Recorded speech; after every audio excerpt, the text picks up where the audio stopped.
साथियों, आज हम आपको बताएंगे क्लास 9th की फर्स्ट चैप्टर संख्या पद्धति का फर्स्ट एक्सरसाइज 1.1। तो इसका पहला क्वेश्चन इसमें यह है कि क्या शून्य एक परमेय संख्या है? क्या इसे आप p बटा q के रूप में लिख सकते हैं, जहां p और q पूर्णांक हैं और q का मान जो है वो 0 के बराबर नहीं है। तो इस सवाल के लिए हम इस तरीके से करेंगे। देखिए, परमेय संख्या के बारे में हमने पिछली कक्षा में आपसे पढ़ाई था कि जो परमेय संख्या होती है वो p अपॉन q के रूप में होती है। तो ये यहाँ पर क्वेश्चन ये है कि 0 क्या परमेय संख्या है या नहीं है। 0 को p बटा q के रूप में लिख सकते हैं या नहीं लिख सकते हैं। तो देखिए, 0 एक परमेय संख्या होती है। 0 एक परमेय संख्या होती है, एक परमेय संख्या है। ठीक है, परमेय संख्या है।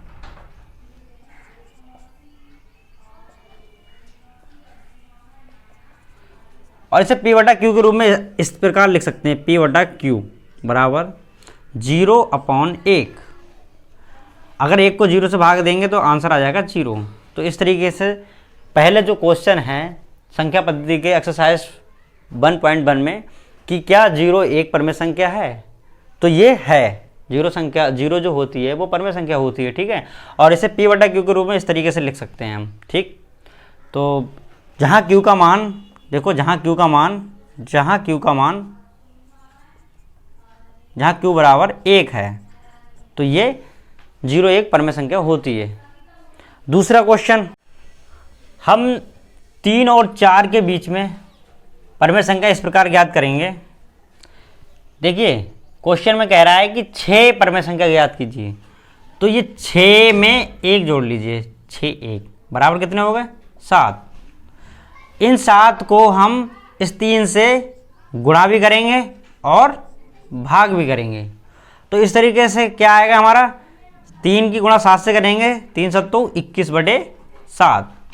और इन्हीं 7 की इस वाले 4 से गुणा करेंगे और एक बार भाग करेंगे। आंसर कितना आएगा? 7 चौक 28 बटे 7। तो 21 बटे 7 और 28 बटे 7 के बीच की जो भी संख्याएं होंगी वो हमारे 3 और 4 के बीच में परमेय संख्याएं होंगी। तो 21 के बाद क्या आता है? 22 बटे 7, 23 बटे 7, 24 बटे 7, 25 बटे 7, 26 बटे 7 और 27 बटे 7। तो इस प्रकार देखो, 1 2 3 4 5 6, तो 6 संख्याएं 3 और 4 के बीच में ये 6 परमेय संख्याएं हो गई। तो अगर कभी भी ये सवाल आ जाए, कोई भी आपसे ये पूछे कि 3 और 4 के बीच में कोई भी संख्या निकालिए, या 4 नेक्स्ट सवाल कुछ भी कर सकते हैं, जैसे 5 और 6 के बीच में 5 संख्या परमेय निकालिए, तो आप क्या करेंगे, जो 5 होगा उसमें 1 जोड़ लेंगे और उसी से एक बार गुणा कर देंगे और एक बार भाग कर देंगे। तो इस तरीके से हमारी जो परमेय संख्या होंगी उनके बीच की परमेय संख्याएं निकल जाएंगी। तीसरा सवाल, क्वेश्चन भी इसी प्रकार है, जहाँ 3 बटे 5 और 4 बटे 5 के बीच 5 परमेय संख्या ज्ञात कीजिए। तो ये जो 5 है इसमें 1 जोड़ लेंगे, क्या करेंगे, 5 + 1 बराबर 6। और यही 6 3 बटे 5 में एक बार गुणा करेंगे और एक बार भाग करेंगे। तो 3 बटे 5 इंटू 6 बटे 6, कितना आंसर आ जाएगा? 3 छक 18 बटे 5 छक्का 30। और जिस तरीके से यहाँ 3 बटे 5 में एक बार गुणा एक बार भाग की, वही यही संख्या 4 बटे 5 में भी एक बार गुणा और एक बार भाग कर लेंगे। तो आंसर आएगा 6 चौके 24 बटे 5 छक्का 30। तो 18 बटे 30 के और 24 बटे 30 के बीच में जो भी संख्याएं आएंगी, जो भी 5 संख्याएं आएंगी, वही हमारी 3 बटे 5 और 4 बटे 5 के बीच की 5 परमेय संख्या होंगी। तो 18 के बाद क्या आता है? 19 बटे 30, 20 बटे 30, 21 बटे 30, 22 बटे 30 और 23 बटे 30। तो 1 2 3 4 5, तो 3 बटे 5 और 4 बटे 5 के बीच 5 परमेय संख्या जो हैं वो ये हैं 19/30, 20/30, 21/30, 22/30, 23/30। अब हम देखते हैं चौथा क्वेश्चन।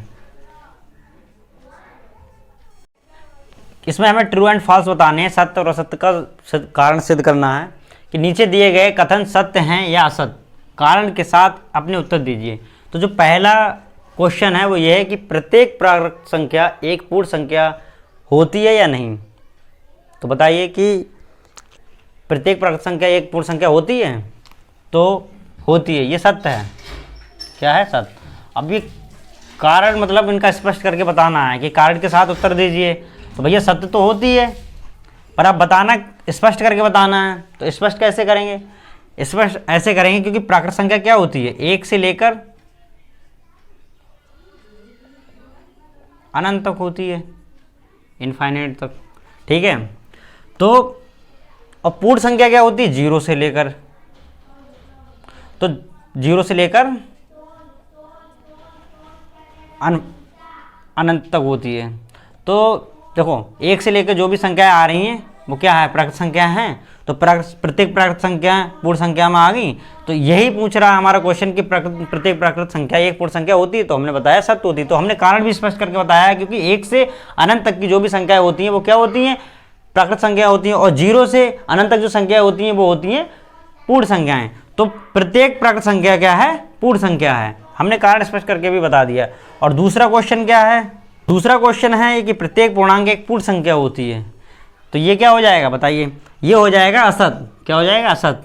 अब असत्य कैसे होगा? ये हमें कारण सिद्ध करके देना है। तो असत्य इसलिए हो जाएगा क्योंकि पूर्णांक जो संख्या होती है वो ऋणात्मक भी होती हैं। जैसे 0 से इधर प्लस में 1 + 2 + 3 + 4 + 5 अनंत तक, और इधर -1 -2 -3 -4 -5 अनंत तक। इधर भी अनंत तक होती है। तो देखिए ये माइनस है और ये प्लस में है। तो यहाँ पूछ रहा है ये कि प्रत्येक पूर्णांक एक पूर्ण संख्या होती है। तो प्रत्येक पूर्णांक, तो पूर्णांक क्या होते हैं? पूर्णांक तो भाई सब होते हैं ना, माइनस भी होता है और प्लस भी होता है। लेकिन पूर्ण संख्या क्या होती है? 0 से लेकर इनफाइनाइट तक, मतलब वो प्लस में ही होती है, माइनस में नहीं होती पूर्ण संख्याएं। तो ये असत्य हो जाएगा। ठीक है। अब तीसरा क्वेश्चन देखिए। तीसरा क्वेश्चन ये है कि प्रत्येक परमेय संख्या एक पूर्ण संख्या होती है। तो ये भी क्या हो जाएगा? ये भी असत्य हो जाएगा। क्यों हो जाएगा? अभी बता रहे हैं। ये भी क्या हो जाएगा? असत्य हो जाएगा। असत्य क्यों होगा? क्योंकि परमेय संख्या P/Q के रूप में लिखी होती है, मतलब 4/5। और पूर्णांक संख्या क्या होती है? भाई हमने पिछले क्वेश्चन में बताया है कि 0 से लेकर अनंत तक जो क्या होती है वो पूर्ण संख्या होती हैं। तो ये परमेय संख्या क्या होती है? 4/5, मतलब P/Q के रूप में होती है, जहाँ Q का मान क्या होता है? 0 नहीं होता है। Q ≠ 0। तो ये भी क्या गलत हो जाएगा कि भैया, क्योंकि परमेय जो संख्या होती है वो P/Q के रूप में होती हैं, और पूर्ण संख्या जो होती है वो 0 से लेकर अनंत तक होती हैं। तो ये क्लास 9 की संख्या पद्धति का फर्स्ट चैप्टर के एक्सरसाइज 1.1 थी, और इसका मैंने पूरी एक्सरसाइज करा दी है। अगर वीडियो पसंद आई हो तो लाइक एंड सब्सक्राइब जरूर करें, और बने रहिए हमारे YouTube channel my coaching with Deepak में। और इसी तरीके से मैं आपके सारे एक्सरसाइज कंप्लीट कराऊंगा। नेक्स्ट पार्ट जल्दी ही लेके आऊँगा। ठीक है, धन्यवाद।